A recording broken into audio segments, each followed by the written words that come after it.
ça va? Je suis trop contente. J'ai reçu plein de nouveaux livres et j'avais envie de les partager avec toi. Tu sais que depuis quelques temps je partage tous les nouveaux livres que je reçois de France parce que j'essaye de reconstituer ma bibliothèque française ici au Brésil. Et mon idée c'est de les partager avec toi pour que tu puisses découvrir quelle est ma bibliothèque, quels sont les livres que je vais lire prochainement et que je vais chroniquer. Donc aujourd'hui je vais te montrer une partie de livres que j'ai reçus. Alors, premier livre que j'ai reçu s'appelle Le Bouddha de banlieue. C'est un roman qui parle d'un enfant pakistanais immigré qui raconte. Alors c'est l'histoire d'un enfant de pakistanais immigré qui arrive en banlieue et qui raconte son histoire.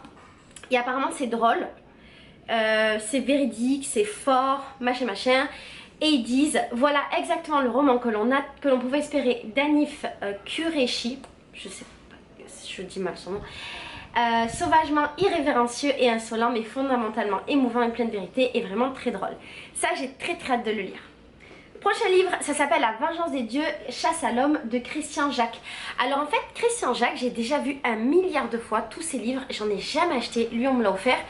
Donc je sais que je l'aurais jamais acheté, je sais pas de quoi ça parle, ça m'a jamais intéressé parce qu'il y avait des couvertures de trucs un peu égyptiens et je sais pas pourquoi ça m'a... Je sais même pas de quoi ça parle, donc on va découvrir.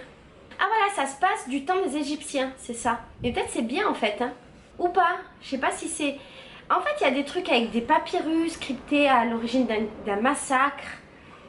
Quel qui doit décoder le manuscrit, un scribe, des chefs. Si tu as déjà lu ces livres, dites-moi si c'est bien, parce que je sais pas si ça passe. Ça peut pas être avant, parce que là il y a marqué appel en urgence, nanana, gravi à pas rapide, la rampe menant au palais royal. Ah oui, c'est d'avant ça. Je sais pas, dis-moi si c'est bien. Après, de Marc Duguin, une exécution ordinaire.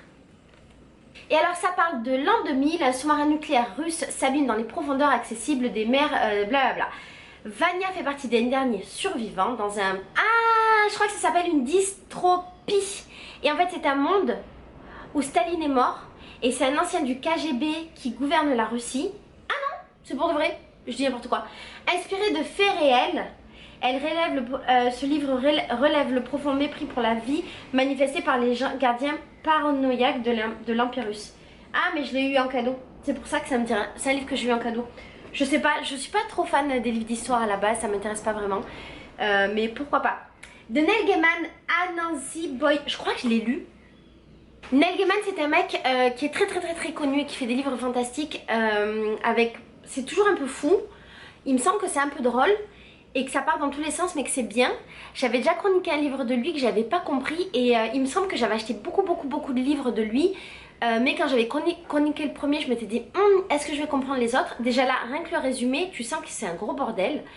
Il parle d'un comptable londonien qui se distingue de la majorité de ses citoyens par sa timidité maladive et sa paranoïa.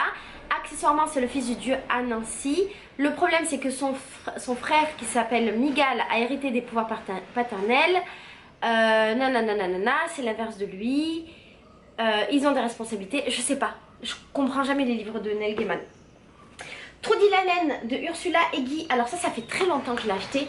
Et à mon avis ça parle d'une enfant battue, mais je vais vérifier. Alors ça parle d'une petite fille qui est naine, de laquelle on se moque toute la vie. Et elle parle des autres. C'est pendant l'époque d'Hitler. Résistance et barbarie pour les uns, mensonge et compromission pour les autres.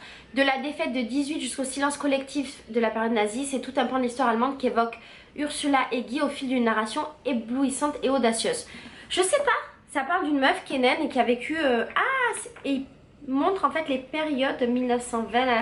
Ça doit être une personne qui raconte l'histoire de l'Allemagne du temps de la guerre, du nazisme et compagnie. Je l'ai acheté il y a très longtemps. Et je pense qu'il est bien, je suis contente de le lire.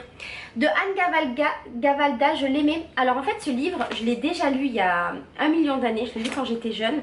Et c'est une d'entre vous qui me l'a offert, qui me l'a renvoyé. Et comme il était très beau, je l'ai gardé. Anne Gavalda, elle écrit des jolis livres qui parlent des humains, qui parlent de la normalité de la vie. Et souvent qui parlent d'amour, ils sont vraiment chouettes. Les exclus de... Ah, tous les noms sont compliqués. Hein. Les exclus. Ça parle de 4 adolescents qui s'associent dans les années 50 pour dévaliser les passants. Et celui qui est genre le cerveau de la bande va assassiner toute sa famille. Et donc c'est inspiré par des faits divers qui ont beaucoup touché l'Autriche. C'est violent, provocateur, exceptionnel, nanana. On va voir. Et le dernier, Tal Ben-Jelloun, cette aveuglante absence de lumière. Tal Ben-Jelloun, c'est un de mes auteurs préférés. J'avais lu de lui, je sais plus le nom, mais je l'avais adoré. L'enfant de sable. L'enfant de sable dont je t'avais parlé dans une vidéo. C'est un auteur que j'aime beaucoup, j'ai lu plein de livres de lui et c'est toujours en fait un bonheur de lire ses livres. Et alors là celui-là il parle de... En fait il donne, Tal Ben-Jelloun donne une interprétation littéraire de l'horreur de l'oubli où furent tenus 18 années durant les prisonniers du bagne de Tazmamar au sud-est du Maroc. Incarcérés après un attentat manqué et un massacre, les prisonniers de Tazmamar furent littéralement ensevelis dans le silence et dans l'obscurité dans un lointain désert de sable. Waouh! Ah, ça a l'air bien.